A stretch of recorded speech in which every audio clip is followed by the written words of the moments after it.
ప్రభునందు ప్రియమైన క్రైస్తవ దేవుని బిడ్డలైన మీ అందరికీ వందనాలు చెల్లిస్తూ ఉన్నాము.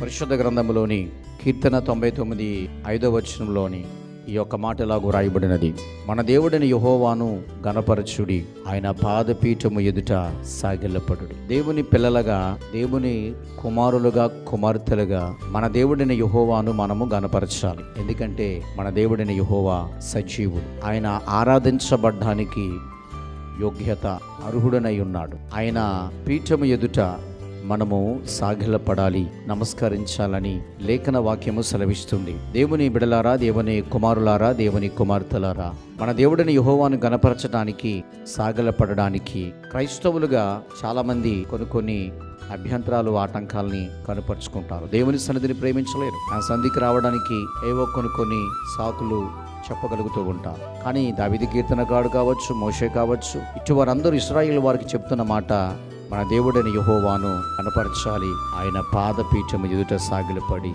ప్రతి కుటుంబము ఆయన ఆరాధించాలి. దేవుడి మాటలు దీవించి ఆశీర్వదించునుగాక. ఆమేన్. God bless you.